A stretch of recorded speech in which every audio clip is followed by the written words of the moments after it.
Pot politics, some Northeast states regroup on legalization.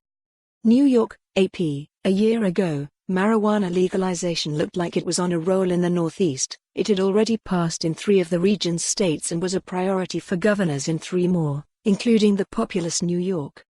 Now, after legislative efforts stalled and a vaping sickness stirred new concerns, the governors of New York, New Jersey and Connecticut still want to make recreational pot legal. And they and Pennsylvania's governor have been comparing notes on how to do it. This year, let's work with our neighbors to coordinate a safe and fair system, New York's Governor Andrew Cuomo said this week. His state hosted the 4 Democratic governors for an October summit on the issue. But the states have different approaches and political appetites.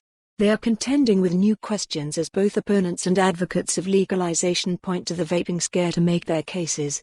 And in an election year for many state office holders, the politics of pot legalization look all the more complex.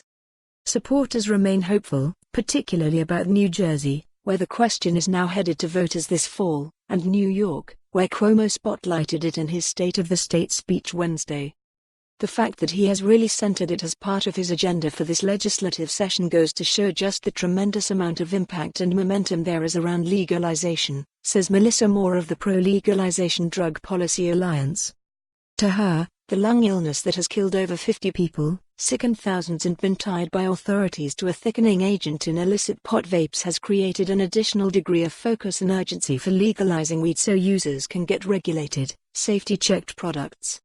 Critics of legalization, however, feel the dynamics have shifted their way. The vaping crisis has opened up conversations for us to talk about the harms of marijuana, said Kevin Sabay, president of the group Smart Approaches to Marijuana.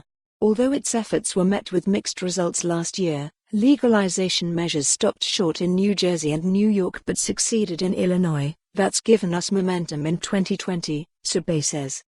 2/3 of U.S. states now allow medical marijuana, and recreational use is legal in 11, including the northeastern states of Massachusetts, Maine, and Vermont. The latter 2 currently allow some possession of the drug but haven't started legal sales. Shops could open this spring in Maine, while Vermont has yet to enact a system. New York seemed like it might be on track to join in last year, after Cuomo got behind legalization and Democrats enjoyed control of both legislative chambers for the first time in several years. But the effort failed amid friction over whether pot tax revenue would be committed to. For more on this story, visit the news article link.